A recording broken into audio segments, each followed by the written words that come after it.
The solo division of this organ combines cinema organ voices with more traditionally encountered classical solo organ voices, and it's remarkable how useful some of the cinema organ voices become in a classical context. Here's the 16-foot English horn.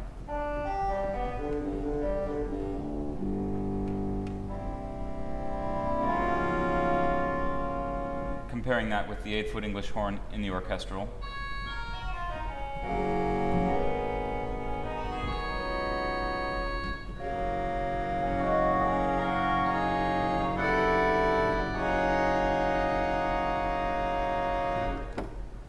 There's an 8-foot French horn. Here it is with the major French horn as the solo line. Or accompanied by the echo French horn.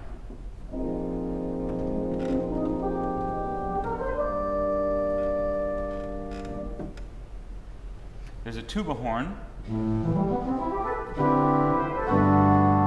That's a Wurlitzer sound, and here it is with its 16-foot bass octave, which is accessed by all of the 16-foot couplers.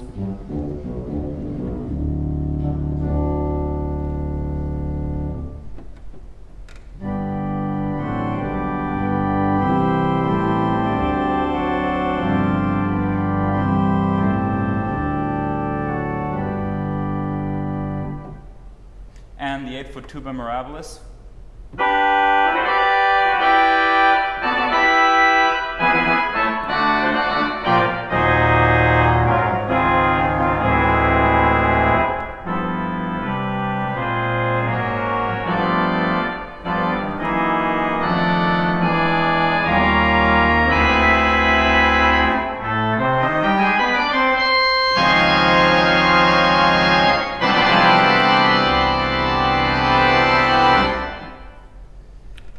The Vox Humana 8-foot is a large Wurlitzer solo Vox.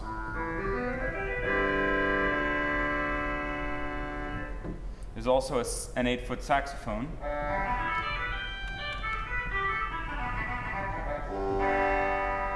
Also Wurlitzer, kind of like a small trumpet in some ways. Then there's a 3-rank gamba, flat, natural, and sharp. Using the solo Celestes off, I can get the natural rank alone. The biggest strings of the organ are the flat, natural, and sharp viol, a Wurlitzer sample.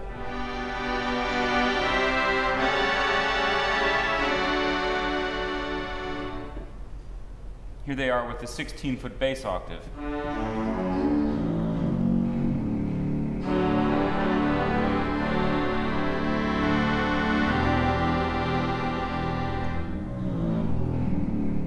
That bass octave is also unified in the pedal. The principal flute in the solo is a tibia clausa, also Wurlitzer. Here it is with the tremulant.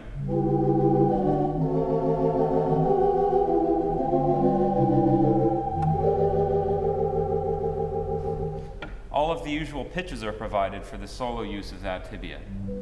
8 and 4, 2 and 2/3, 2, 1 and 3/5, and 1.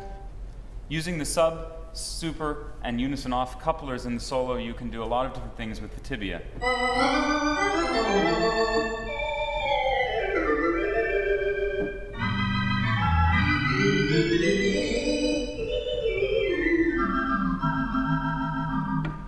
There are also 2 more mutation pitches available for the tibia, 5 1/3 and 3 1/5. So you can put these, of course, with the existing pitches for still more color. And the 3 1/5 and 5 1/3 are grouped together as a 2-rank mutation. So here's the entire tibia chorus.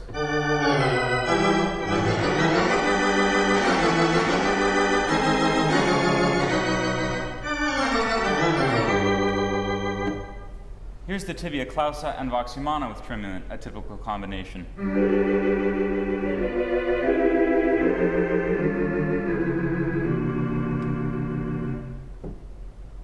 Also the Vox Humana, saxophone, and strings.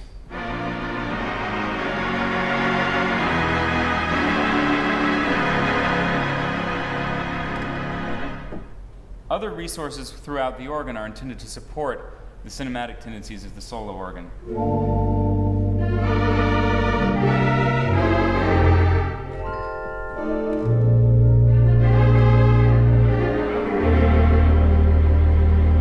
There's also a tibia base in the pedal, typical of an unenclosed 8-foot tibia, sometimes used for pizzicato lines, but in this case, not fitted with a pizzicato relay type function. It becomes a large 8-foot flute. Very useful in other repertoire.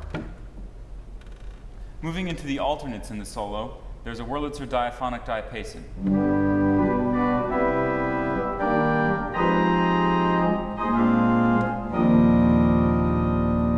A large, somewhat rough,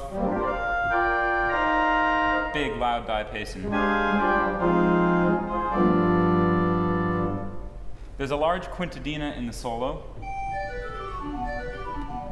that's fitted with a 16-foot bass octave.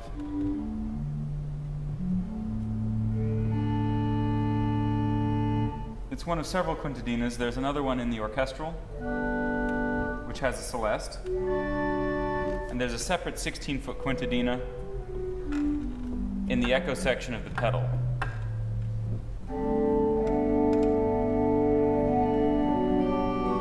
There's all four together.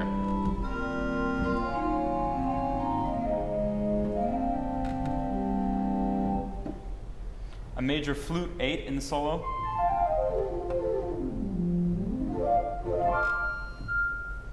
A classical mounted cornet.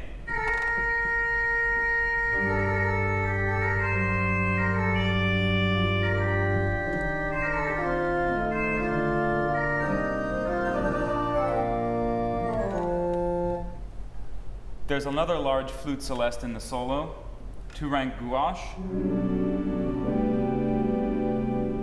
Compare that with the 3 ranks Aquarelle in the Great,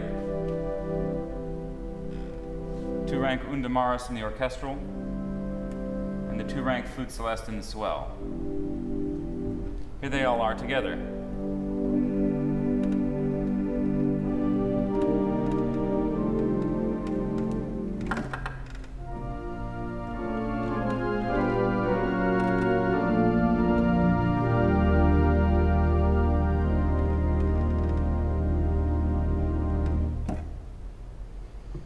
The alternates also have different permutations of the available ranks of existing stops on the solo.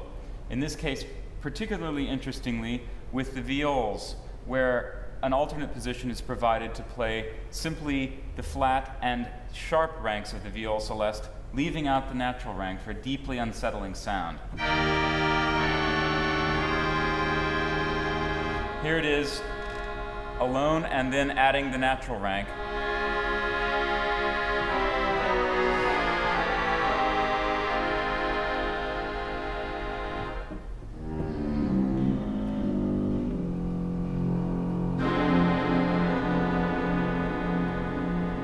Sometimes in a decrescendo, it's interesting to take off the natural rank